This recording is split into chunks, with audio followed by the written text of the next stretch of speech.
Les conséquences du traité de Versailles avaient laissé la marine allemande fortement réduite.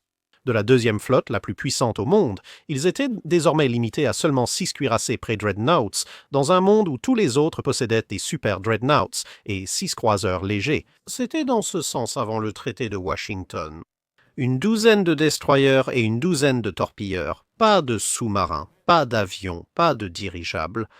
De plus, quand cette petite force a vieilli, seuls des navires pouvaient remplacer les pré-dreadnoughts. Déplaçant jusqu'à 10 000 tonnes, les croiseurs étaient limités à 6 000, les destroyers à seulement 800, et même la douzaine de torpilleurs était réglementée. Ils ne pouvaient pas dépasser 200 tonnes et... Aussi strictes qu'elles soient, ces règles ouvraient aussi une petite opportunité pour la Reichsmarine, qui était désormais le nom de la marine allemande. Pendant la Première Guerre mondiale, les Italiens avaient connu du succès avec leur bateau Mars. Les Britanniques avaient lancé un concept similaire avec leur vedette à moteur côtière, à la fin de la guerre. Pour être juste, la Kaiserliche Marina n'était pas totalement inactive dans ce domaine non plus. Ils avaient d'abord essayé de développer des vedettes explosives télécommandées, bien qu'elles aient une portée assez courte et nécessitaient un navire de commandement à proximité, puisqu'elles devaient utiliser un guidage par fil plutôt qu'un guidage radio. Ces Svanlinkenbooten étaient une tentative de créer une torpille guidée de surface pour cibler les forces britanniques près des zones sous contrôle allemand en France, Belgique et Pays-Bas.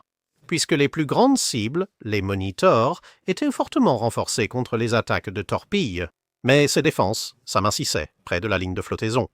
La nature de ces embarcations, évoluant en surface, avait du sens, car elles pouvaient contourner la plupart des défenses d'un monitor. Cependant, de nombreux canons légers à tir rapide et à visée rapide étaient présents à bord des destroyers et des différentes autres embarcations qui escortaient les monitors. Ainsi, les tentatives d'utiliser ces embarcations d'attaque suicide n'ont jamais vraiment abouti. Mais la flotte avait également expérimenté un autre type de petite embarcation. Celle-ci était pilotée, connue sous le nom de Luftschiff Mutaboot, car elle utilisait les mêmes moteurs que ceux des Zeppelins, d'où le terme Luftschiff. La série LM a d'abord été développée pour couper les filets anti-sous-marins que les Britanniques larguaient assez généreusement devant les bases de sous-marins de Flandre, en dehors des coupe-filets à la proue. Ils ne devaient pas combattre, misant sur la vitesse et la discrétion pour leur mission, donc aucun armement offensif n'était initialement prévu. Bien qu'au moment où ils sont entrés en service, quelqu'un ait trouvé un canon de 37 mm à installer sur la proue, au cas où, et le LM-5 a vu l'introduction d'une mitrailleuse et d'une seule torpille, également montée sur la proue, ce qui permettait théoriquement du moins au LM de partir à la chasse. Mais ils ont eu relativement peu de succès dans cette entreprise. Ils n'étaient pas plus rapides que les destroyers contemporains, nettement moins marins et bien qu'assez furtifs, ils explosaient de façon alarmante lorsqu'ils étaient touchés par des obus explosifs tirés par les destroyers britanniques qu'ils ne pouvaient ni distancer ni combattre efficacement. Mais le plus grand succès des marines adverses, associé à l'idée générale d'une petite vedette armée de torpilles, a encouragé à poursuivre la réflexion sur ce concept. La seule épine dans le pied du plan dans les années 1920 était cette limite de 200 tonnes pour les torpilleurs, car tout ce qui était manifestement armé de torpilles risquait d'attirer l'attention des équipes de surveillance alliées. Et pour obtenir le type de performance nécessaire, il était assez clair qu'il faudrait un bateau avec au moins un déplacement à 2 chiffres. Contrairement à la poignée de bateaux LM survivants que la marine avait été autorisée à conserver, qui déplaçaient chacun moins de 10 tonnes, un navire plus grand attirerait forcément plus l'attention. Il a donc été décidé d'adopter une approche en 2 étapes pour la tromperie. Premièrement, en 1925, l'Association des sports en haute mer a été créée. C'était apparemment une organisation civile qui permettait également une formation de base à la navigation pour la Reichsmarine fortement réduite, avec diverses autres organisations civiles similaires et des lieux également financés par le gouvernement à des degrés divers. Tout cela dans le but de promouvoir la recherche et l'utilisation des vedettes rapides. Celles-ci testeraient ensuite et entretiendraient les premières embarcations qui étaient à l'étude. Ensuite, l'idée était que lorsque la nature militaire du programme ne pourrait plus être raisonnablement dissimulée, les embarcations seraient alors désignées comme des chasseurs de sous-marins, un type qui n'était pas réglementé par le traité de Versailles. Au début, on s'est logiquement intéressé à ce qui était le hors-bord le plus rapide de l'époque, avec plusieurs exemplaires commandés à différents chantiers pour une analyse plus approfondie. Le problème, c'est qu'ils utilisaient presque uniquement des coques à fond plat. Il s'agissait généralement d'une coque relativement courte, avec un tirant d'eau extrêmement faible et un dessous plat ou presque plat. Souvent appelé bateau glisseur, en traduction directe de l'allemand, ceux-ci utilisaient la puissance de leur moteur pour soulever la majeure partie de la coque hors de l'eau, minimisant ainsi la traînée et glissant efficacement à la surface.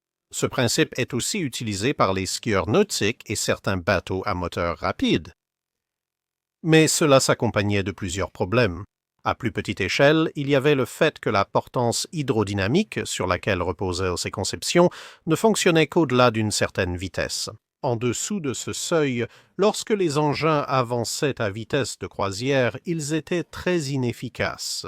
Et à une plus grande échelle de problèmes, il y avait le fait que la coque sortait beaucoup de l'eau. Lorsque vous vous déplaciez rapidement, vous ne vouliez pas vraiment un tirant d'eau important ou un profil de poussée déséquilibré.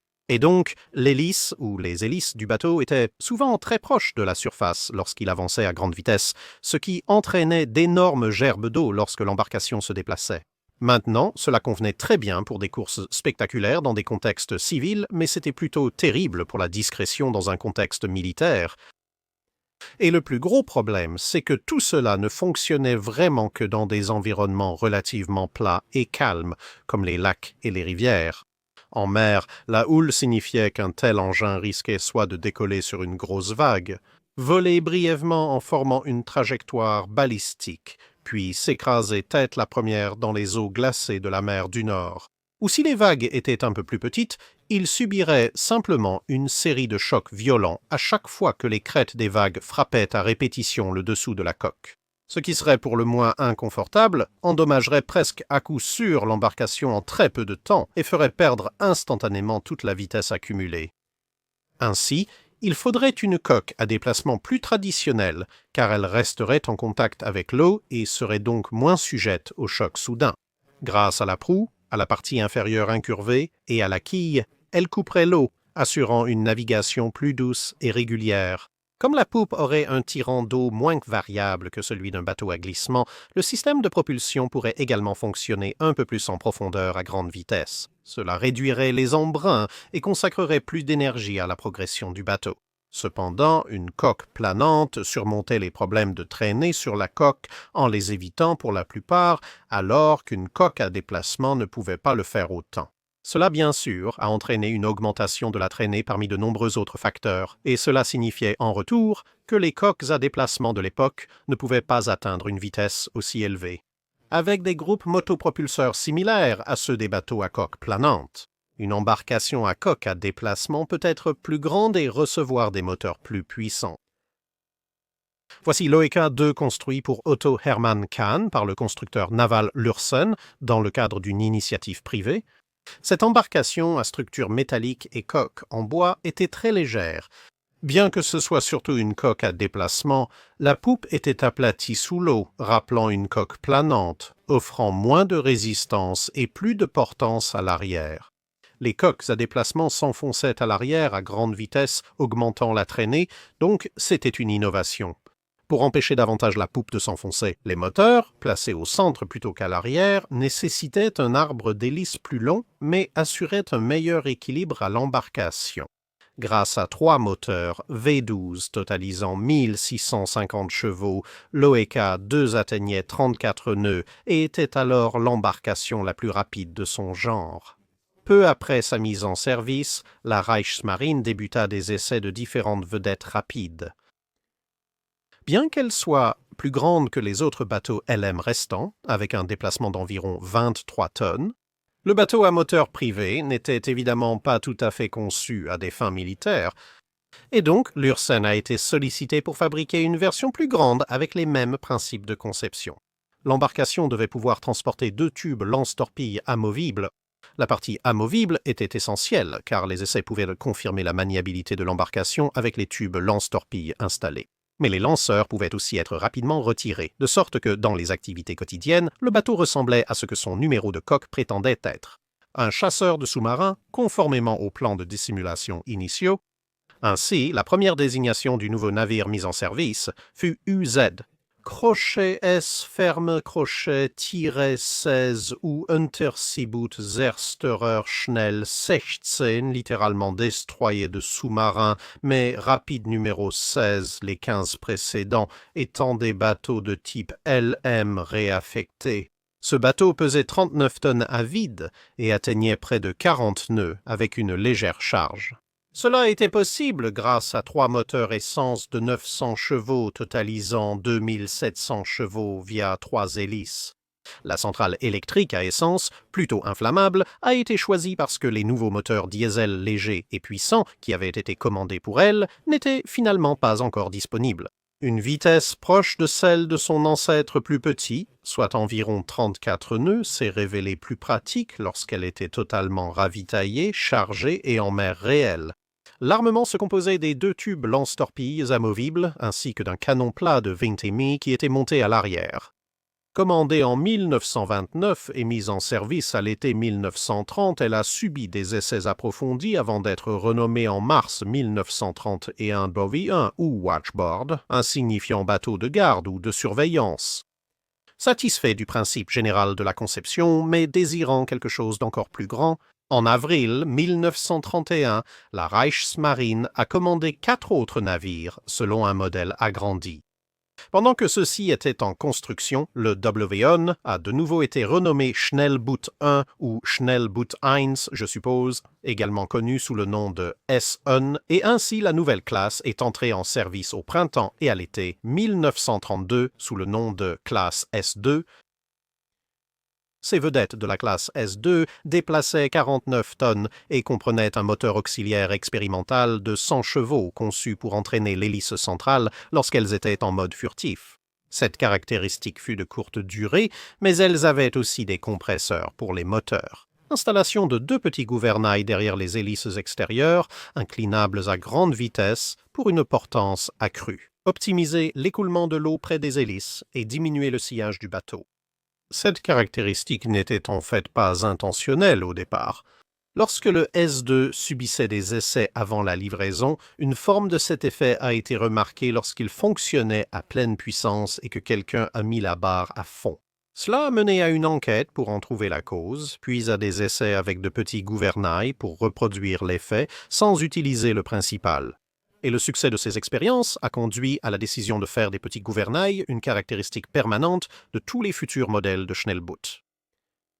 Comme le S1, les S2 à S5 avaient des tubes lance-torpilles amovibles, l'amiral Ryder ordonnant qu'un seul navire ait ces tubes installés à la fois, et seulement pour la période la plus courte possible. En gros, juste assez longtemps pour sortir en mer et les tester au tir. Sinon, les tubes devaient être stockés à terre. Quiconque demandait si elle avait vu un engin avec des torpilles en mer recevait cette réponse. L'installation était temporaire pour des essais techniques et les lanceurs prévus pour une future classe de vedettes lance-torpilles en conception. Ce n'était pas une mauvaise couverture, parce qu'à l'époque, la Reichsmarine utilisait encore d'anciens tubes lance-torpilles datant de la Première Guerre mondiale. En réalité, ils avaient besoin d'un nouveau modèle de torpille et de lanceurs. Avec 5 bateaux désormais disponibles, la première demi-flottille de Schnellboot fut formée et l'entraînement commença au début de 1932, en même temps que les commandes pour les S6 à S9 qui seraient enfin équipés des groupes motopropulseurs diesel tant promis. Parmi ceux-ci, le S6 était en quelque sorte une solution intermédiaire. Elle pesait 59 tonnes, gardait la coque des premiers navires et recevait les nouveaux moteurs diesel MAN L7 ZN 1930. Et apparemment, rien ne peut jamais être court en Allemagne. Bien que ceux-ci puissent délivrer un peu plus de 1300 chevaux chacun à pleine puissance, mais seulement pendant une durée limitée, ils étaient un peu plus lourds que prévu. Et donc, la vitesse maximale prévue pour cette classe était de 36 nœuds ou un peu plus. Cela n'a jamais été réalisé en pratique, et les navires étaient limités à ce qui était, pour une petite vedette lance-torpille, une vitesse relativement modeste de 32 nœuds. À la place, les S7 à S9 ont introduit une proue plus flottante pour améliorer la navigabilité, ce qui les a également rendus un peu plus rapides que le S6. Et cette classe a également introduit un tout nouveau tube lance-torpille de 21 pouces, contrairement aux 20 pouces que l'on trouvait auparavant. Navirus. Une mitrailleuse était également incluse, et il s'agissait d'une toute nouvelle mitrailleuse, 34 contrairement à l'ancienne mitrailleuse, 15 que l'on trouvait sur la première génération. Ces autres appareils de cette spécification seraient fabriqués pour l'export. Curieusement, cela représentait en fait plus de Schnellboot que ceux en service dans toute la Reichsmarine à l'époque. En revenant à la Reichsmarine, les choses progressaient rapidement. Les S10 à S13 furent commandés avec des moteurs Daimler-Benz, ou comme nous les connaissons aujourd'hui, des moteurs Mercedes-Benz 502 qui avaient une puissance similaire à celle des L7 de MAN. Mais ils étaient plus légers, avaient un meilleur rendement énergétique et étaient équipés de compresseurs, tout comme les premiers modèles à essence. Ainsi, les nouveaux bateaux bénéficiaient d'une autonomie et d'une vitesse supérieures à celles de leurs contemporains. Avec une vitesse de pointe absolue de près de 37 nœuds et une vitesse pratique en mer d'environ 35 nœuds, mais d'autres choses changeaient aussi autour d'eux. Le S9 a été mis en service, non pas dans la Reichsmarine, mais en juin 1935, il a plutôt hissé le pavillon de la Kriegsmarine. L'année suivante, tous les S-Boot ont rejoint Kiel en contournant le Danemark. Il s'est avéré que les navires plus grands et récents tenaient bien mieux la mer, ce qui n'était pas vraiment surprenant. Ce qui a été plus surprenant, c'était on a noté de nombreuses pannes sur les moteurs diesel MAN L7 alors que les navires avec moteur Daimler-Benz naviguaient sereinement. Cela n'augurait rien de bon pour les S14 à S17 qui étaient en construction à l'époque, également équipés de moteurs MAN, bien qu'il s'agisse d'un modèle L11, bien qu'encore plus grands que leurs prédécesseurs, avec environ 92 tonnes, ces moteurs allaient eux aussi s'avérer quelque peu problématiques. Et par conséquent, il a été décidé d'utiliser des moteurs Daimler-Benz pour les classes futures, si cela était possible. Les anciens modèles S1 à S5 plus petits et à essence, ainsi que le bateau diesel S6 le plus problématique, furent donc rapidement désarmés et mis en vente. Ils furent envoyés en Espagne fin 1936. Fait surprenant, les premiers numéros S ont été réutilisés plus tard pendant la guerre, mais nous y reviendrons. À la fin de cette année-là, les S18 à S25 furent commandés. C'étaient principalement des bateaux S14, mais dotés de moteurs Mercedes-Benz 501 Daimler-Benz au lieu des MAN. Et ils avaient également la dernière pièce du puzzle hydrodynamique des S-Boot, un déflecteur d'eau en forme de coin monté sous la poupe qui garantissait encore davantage que l'embarcation resterait proche de l'horizontale lorsqu'elle se déplaçait à grande vitesse en travaillant à soulever la poupe encore plus hors de l'eau. Avec les Mercedes-Benz 501, chacun capable de dépasser les 2000 chevaux à plein régime, ces embarcations pouvaient atteindre presque 40 nœuds de façon assez fiable. Mais l'histoire principale des S-Boot à ce stade ne semblait pas être l'unification de toutes les caractéristiques qui feraient un S-Boot classique lors de la guerre à venir, mais plutôt la performance du premier de leur type, car ils arrivaient justement au moment où la guerre civile espagnole commençait. Un petit contingent des équipages de S-Boot, de retour à la Kriegsmarine, s'est porté volontaire, entre guillemets, pour se rendre en Espagne afin de former les forces nationalistes à l'utilisation de leurs anciens navires. Et c'est plutôt amusant pour les auditeurs de cette chaîne. Bien que les S-Boot exportés aient d'abord été acheminés en Espagne à bord du cargo Hohenfels. On s'est vite rendu compte qu'ils souffraient beaucoup dans les fortes houles de l'Atlantique, au large des côtes nord et nord-ouest de l'Espagne. Ils ont donc vite été transférés sur le pont d'un autre cargo près de Cadix. Son nom, attendez, c'était le Drachenfels.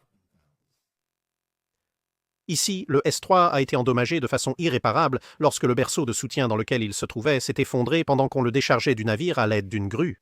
Mais les engins restants ont survécu et ont été renommés Barachios, Balange, Requete, Oviedo et Tolède. Mais, comme le destin l'a voulu, une combinaison d'équipages espagnols apparemment peu motivés, ils étaient soupçonnés de saboter leur propre bateau pour ne pas avoir à partir. Et les aléas de la guerre civile ont fait que les engins n'ont finalement pas pu accomplir grand-chose. Ils ont accidentellement gravement endommagé le His Majesty's Ship Hunter en posant un champ de mines destiné à piéger des navires de guerre républicains, plus dangereux que gros lors de patrouilles de neutralité. De retour en Allemagne, la centrale électrique du futur engin a été fixée au Mercedes-Benz 501 version améliorée du Mercedes-Benz 502 et il a été décidé de standardiser la production à l'avenir. Une dernière caractéristique qui allait donner ce qui deviendrait à peu près le profil distinctif du S-26 fut incorporée dans le S-26. Il s'agissait d'intégrer les tubes lance-torpilles dans la coque, plutôt que de les installer au-dessus. Cela a rehaussé la proue, améliorant encore la tenue à la mer et la flottabilité. Les S-26 à S-29, commandés au printemps 1938, gardaient 92 tonnes et atteignaient 39 nœuds, armés de 2 tubes lance-torpilles avec recharge et 2 canons de 20 mm. Ils furent rejoints sur les chantiers par 8 autres embarcations légèrement plus petites et utilisant les anciens moteurs Mercedes-Benz 502, mais celles-ci étaient destinées à la marine nationaliste chinoise. Bien qu'elles soient très similaires, leur taille légèrement plus petite les rendait un peu plus rapides. Le déclenchement de la Seconde Guerre mondiale entraîna la réquisition de tous ces navires prévus pour l'exportation par la Kriegsmarine qui comptait disposer de plus de 70 Schnellboot avant tout conflit. Mais avec l'arrivée du conflit bien plus tôt que prévu, ils se sont retrouvés à devoir chercher désespérément n'importe quel navire sur lequel ils pouvaient installer un canon ou une torpille. À ce moment-là, la classe S-18 venait d'entrer en service, leur construction ayant été longue. Il y avait 2 flottilles de vedettes rapides, l'une basée à Kiel dans la Baltique et l'autre à Heligoland dans la mer du Nord. La première flottille, basée à Kilblet, possédait de plus en plus d'embarcations modernes, et ils se sont retrouvés à patrouiller au large des côtes polonaises le 1er septembre 1939 sous le commandement général, du moins sur le papier, de celui qu'on appelait de façon assez ambitieuse le Führer der Torpedoboote, qui n'était autre qu'un certain Günther Lütjens. Je me demande où il réapparaîtra plus tard. Quoi qu'il en soit, il était alors à bord d'un grand destroyer, pas d'un torpilleur, mais c'est ainsi. Au début, rien de particulier ne se passa. La mission principale des Schnellboot était de transmettre des messages entre les destroyers allemands en patrouille. Mais le lendemain, ils ont trouvé un vapeur qui était utilisé par la marine polonaise. Ils ont décidé qu'un tel navire ne valait pas un torpille, alors les vedettes S ont permis l'évacuation de l'équipage avant de couler le navire, dont le naufrage fut causé par leurs munitions de 20 mm, même si on peut se demander si le vapeur a coulé simplement par ennui. Mais avec la marine polonaise soit bombardée dans le port, soit déjà échappée vers des destinations inconnues, il ne restait plus grand-chose à faire pour les vedettes S. La première flottille fut rapidement envoyée par le canal de Kiel pour rejoindre la deuxième en mer du Nord. Là, ils ont patrouillé sans succès, essayant d'intercepter le sous-marin polonais Orzel alors qu'il tentait de s'échapper. Et ils attendèrent l'arrivée des renforts alors que les classes S-26 et S-30 commençaient enfin à être mises à l'eau. En plus de supprimer les hublots le long de la coque, le nouveau bâtiment possédait également une caractéristique très appréciée, un petit cockpit ouvert au-dessus de la passerelle fermée. Cela permettait au capitaine du navire, ou plutôt du bateau, je suppose, d'avoir une bien meilleure vue sur ce qui se passait. Mais il pouvait toujours facilement donner des ordres aux hommes, désormais littéralement et figurativement en dessous d'eux, la passerelle abritant ces hommes et leur équipement. De façon quelque peu optimiste, les S-Boot étaient désormais utilisés principalement dans le rôle qui leur avait été attribué à l'origine, purement comme couverture, celui de chasseurs de sous-marins. Avec un horizon bas et sans sonar ou hydrophone adéquat, ils étaient très mal adaptés à cette tâche. Leur seule véritable qualification était qu'il était possible d'emporter quelques charges de profondeur. Les tentatives d'utilisation comme escorte pour d'autres navires ont échoué car ils devaient fonctionner bien en dessous de leur vitesse prévue. Cela signifiait généralement n'utiliser que leur moteur central, ce qui exerçait une forte pression sur lui et perturbait les calendriers de maintenance. Cela signifiait que les centrales des différents navires n'étaient plus synchronisées en termes de kilométrage. Face à une confusion apparente sur ce que la Kriegsmarine était censée utiliser exactement, ces bateaux, dont quelques-uns étaient chargés de mines, furent dirigés vaguement vers la côte britannique. dans l'espoir que cela puisse être une activité plus productive. Pendant ce temps, d'autres S-Boot étaient en construction. Les S-38 à S-53 reprenaient le type S-26, avec très peu de différence. Le chantier naval Lürsen atteint bientôt sa capacité maximale. Les plans ont également été remis au chantier naval Schlichting à Travemünde, et dans une tentative de distinguer quel chantier avait construit quel bateau. Ces embarcations ont été numérotées à partir de 101, donc la commande portait sur les S-101 à S-108 là-bas. C'était une version peu utile d'une tentative similaire pour différencier la provenance des destroyers allemands pendant la Première Guerre mondiale, bien qu'au moins là-bas, ils aient eu la bonne idée d'utiliser des lettres, non des chiffres. Les S-54 à S-61 seraient commandés comme répétition du type S-30 pour utiliser les moteurs Mercedes-Benz, 502 les Mercedes-Benz, 501 devenant plus rares.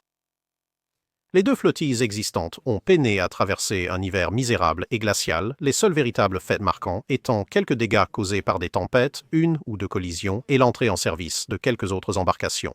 Mais ensuite, en avril 1940, vint l'invasion de la Norvège. Ici, le groupe 3 en route vers Bergen était soutenu par la première flottille avec les S-19 à S-22 et S-24, tandis que la deuxième flottille soutenait le groupe 4 qui se dirigeait vers Kristiansand avec les S-7, S-8, S-17 et S-30 à S-33.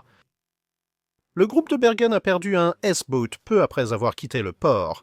Un épais brouillard, futur thème récurrent, a causé la collision du S-19 avec le S-21, endommageant surtout le S-19, qui a dû se retirer pour réparation. Pour le reste de la première flottille, l'assaut fut animé, mais en grande partie sans incident pour eux. En croiseur, Königsberg servait de diversion utile et de cible pour les batteries côtières norvégiennes. Ainsi, les vedettes rapides ont pu s'occuper de débarquer les troupes, et la S-24 a pris un peu de temps sur ce programme pour capturer un petit poseur de mines norvégien. Königsberg subirait bientôt l'humiliation d'être coulé par les Iron Skowers de la flotte, et avec le retrait du Kohl et d'autres unités de surface vers l'Allemagne, pour éviter cela, la première flottille, désormais renforcée par le S-23 et le S-25, représentait quasiment tout ce qui subsistait. Défense totale de Bergen et des environs. Avec un petit assortiment de navires auxiliaires, un navire-école, un ravitailleur et un dragueur de mines qui offrait un soutien discutable, même si ces plus grands auxiliaires avaient tendance à disposer d'une puissance de feu légèrement supérieure. Peu familiers avec les eaux côtières étroites de la Norvège, les coques des vedettes S ressemblaient bientôt à celles de victimes de carambolages répétés, car elles avaient tendance à rentrer dans tout ce qui se trouvait sur leur chemin, principalement des rochers à moitié submergés. Certaines hélices semblaient avoir survécu à de féroces attaques de rongeurs. Malgré les visites occasionnelles des pieux néfastes pour le moral, ils ont pu participer à leur première véritable action de guerre. Le 18 avril, lors d'une mission de reconnaissance dans le Hardangerfjord, le S-21 et le S-23 ont rencontré le torpilleur norvégien SAIL. Mis en service en 1900, le vénérable vieux Seil était plus âgé que certains des pères des membres d'équipage des S-Boot.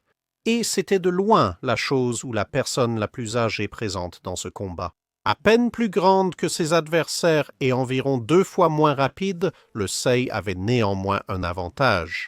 Son armement principal comprenait 2 canons de 37 mm. Cela signifiait qu'elle était de loin la plus lourdement armée des 3 embarcations, du moins en ce qui concerne la guerre de surface basée sur l'artillerie. Au début, la rencontre s'est très mal passée pour les Allemands.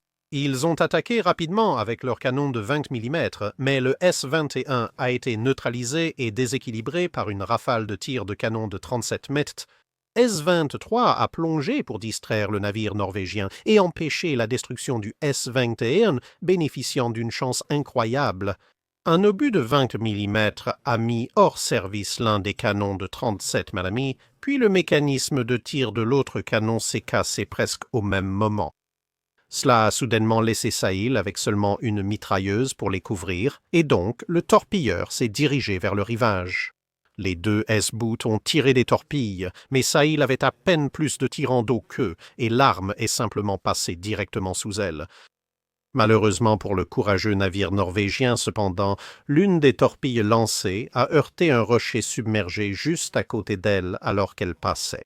L'explosion a percé un trou dans sa proue et l'a laissée paralysée, échouée par la poupe. Alors que l'équipage se mettait en sécurité, le S-19 ayant entendu les coups de feu, arriva, et ensemble, le S-19 et le S-23 aidèrent le S-21 à redémarrer ses moteurs. Avant leur départ, des rapports signalaient un autre navire de guerre norvégien dans les environs. Les forces allemandes mixtes disponibles dans la région, qui comprenaient les 5 S-Boot non endommagés, furent alors rapidement rassemblées pour attaquer la zone en général et prendre la base depuis laquelle SAIL et quelques autres navires opéraient. Cela a provoqué un conflit où un autre S-Boot a été endommagé par le poseur de mine tir, puis capturé par un autre S-Boot. Un navire auxiliaire a infligé un coup dévastateur au tir grâce à un obus bien placé. Le 25, les S-19, 23 et 25 ont trouvé plusieurs navires marchands stationnés près de la ville d'Ulvik et ont tenté de les capturer également. Ils ont ensuite été attaqués par l'infanterie norvégienne à terre, qui a tiré sur eux. Le dragueur de mine Emmen est alors arrivé et a contre-attaqué les assaillants qui tiraient sur l'équipage du S-19. Mais cette action a permis aux Norvégiens de gagner assez de temps pour s'aborder les deux plus grands navires, privant ainsi l'Allemagne d'environ 9000 tonnes de précieux tonnage marchand et ne leur laissant que le lot de consolation du 162 Titan à Eidfjord. Ailleurs, la deuxième flottille avait commencé sa part dans la campagne avec un rôle similaire de transport de troupes, mais sans les collisions. Ils sont repartis avec divers équipements navals norvégiens capturés et de petits navires après la chute de Kristiansand. Ils ont également trouvé et libéré le sous-marin allemand de type 2U-21 qui s'était échoué le mois précédent dans les eaux norvégiennes et avait été interné avant le déclenchement des hostilités. Les flottilles de vedettes rapides pouvaient donc être assez satisfaites. Elles avaient été utiles et, contrairement au reste de la Kriegsmarine, n'avaient perdu aucun navire, bien que certains aient été endommagés. Et les S-9, 14 et 16 s'étaient essentiellement immobilisés lorsque leur moteur MAN avait serré, mais au moins il n'y avait pas eu de pertes humaines et il restait une source utile de pièces détachées pour les autres bateaux. Donc, globalement, la force totale des flottilles avait en fait augmenté, car de nouveaux bateaux avaient été mis en service pendant le premier tiers de 1940 à un rythme plus rapide que celui auquel d'autres avaient réussi à se désassembler. Mais il n'y avait pas de temps pour se reposer sur ses lauriers. La deuxième flottille fut rapidement rappelée en mer du Nord alors que l'invasion de la France, de la Belgique et des Pays-Bas se préparait. Leur premier contact avec la marine nationale s'est en fait produit lors d'un raid de destroyers français sur le Skagerrak. Alors que l'armée allemande rassemblait ses forces, les S-Boot aidèrent à la pose de mines pour sécuriser leur nouvelle possession norvégienne. C'est ici que les S-Boot allaient avoir leur première confrontation avec la Royal Navy. Les S-30 à S-34 patrouillaient dans diverses zones, tandis que le S-13 avait été détaché pour des réparations de moteurs. Lorsqu'on a appris qu'une force hostile s'approchait des poseurs de mines allemands juste à l'ouest du Fisher Bank, ce qui s'était passé, c'est que la force britannique, composée du croiseur Birmingham ainsi que des destroyers Kelly, Kandahar et Bulldog, était effectivement en train de chercher les poseurs de mines allemands. Ils avaient été distraits en rencontrant le sous-marin U-32. Les destroyers l'avaient pourchassé et attaqué avec des charges de profondeur, sans succès. Et ils retournaient vers le croiseur lorsqu'ils sont tombés sur un hydravion Dornier 18 alors que la nuit et le brouillard commençaient à tomber. L'hydravion, hors de portée de la défense contre avion, transmit son rapport par radio, illustrant une rare coopération entre la Luftwaffe et la Kriegsmarine. Ainsi, vers 22h45 cette nuit-là, les vigies à bord du Kelly ont aperçu quelque chose dans l'eau à seulement 600 yards principalement grâce au brouillard plutôt qu'à l'obscurité. Ce quelque chose était le S-31 et le S-34, le premier venant de tirer ses deux tubes lance-torpilles.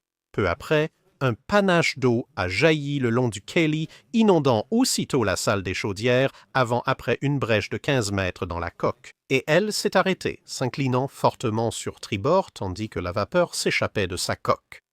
Convaincus qu'un sort aussi rapide et dramatique signifiait que le navire était sûrement condamné et ne voulant pas risquer leur vengeance non plus, le feu ou des rencontres avec de possibles alliés proches, les deux S-Boot se retirèrent aussitôt.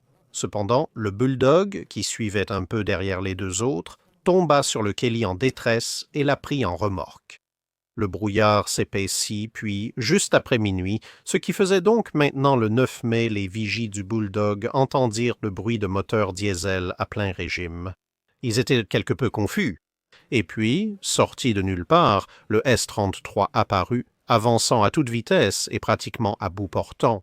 Avant qu'aucun navire ne réagisse, le S-Boat fonça et percuta le Bulldog. Un coup de biais, il a rebondi puis a percuté le Kelly juste à l'endroit où son gaillard d'avant descendait, raclant le flanc sur le côté tribord, à fleur d'eau du navire, avant de disparaître dans le brouillard.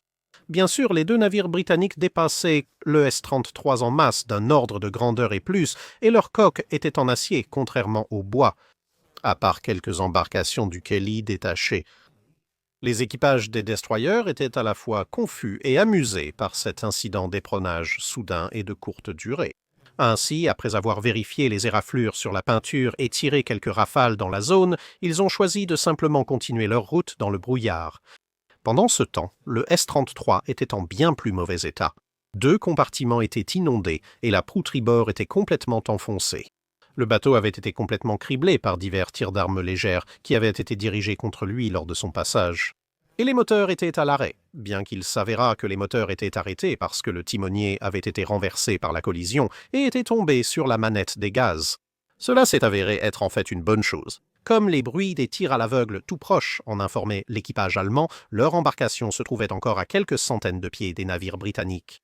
Cela illustre l'épaisseur du brouillard.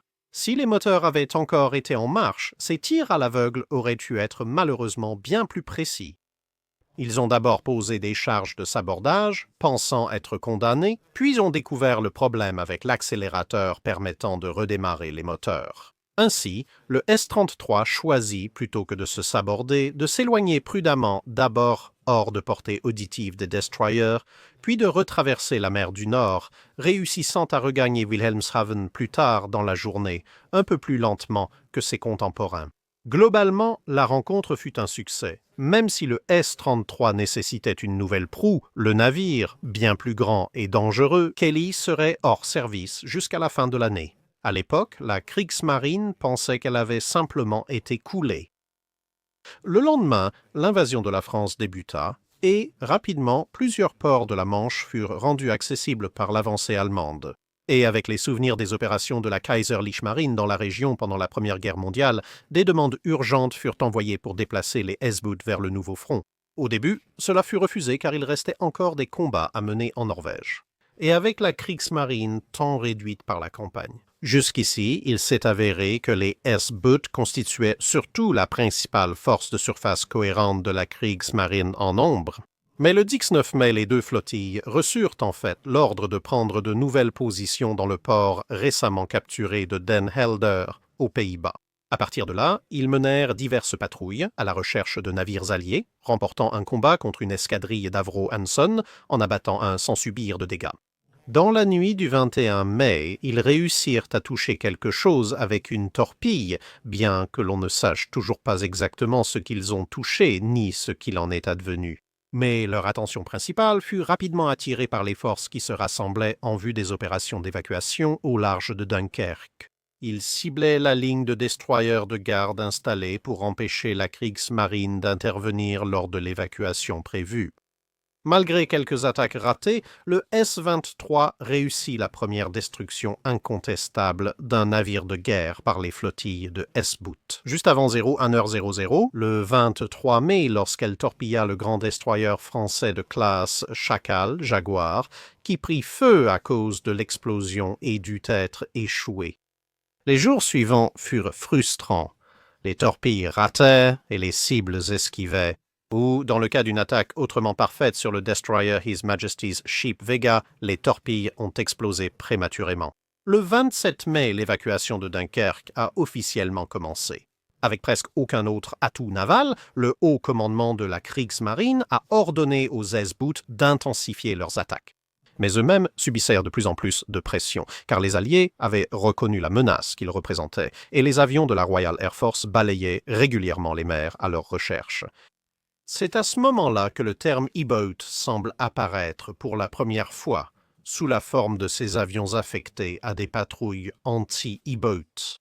Les Schnellboots furent appelés A-boats dans de nombreux ouvrages anglais, pendant et après la guerre. Bien que la raison exacte de cette appellation reste, techniquement parlant, inconnue.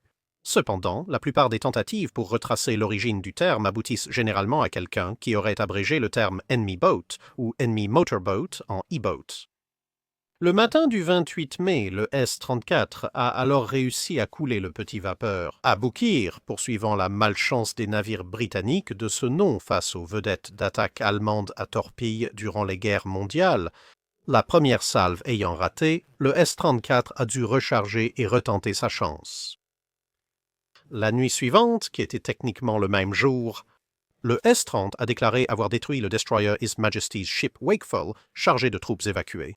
Le 31 mai au matin, le S-24 a atteint le destroyer français Cyclone, remorqué avec succès, mais lentement, jusqu'à Douvres par le polonais Bliskowicz.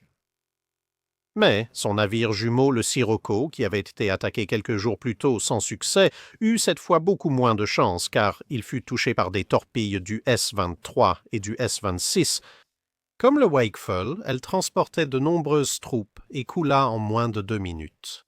De plus, comme le Wakeful, il n'y eut qu'une poignée de survivants. Ce soir-là, le S-34 et le S-35 ajoutèrent les chalutiers armés Stella Dorado et Argyllshire à leur tableau de chasse. Et à ce moment-là, les S-Boots avaient quitté Denehilda pour le Hook of Holland, mais ils subissaient également de plus en plus d'attaques aériennes. Entre cela et l'usage accru de fusées éclairantes, projecteurs et fusées de signalisation. Leurs tentatives d'attaquer divers navires alliés au début du mois de juin furent essentiellement frustrées. Même l'arrivée de la toute nouvelle 3e flottille et un certain soutien de la Luftwaffe ne semblaient pas pouvoir briser l'impasse.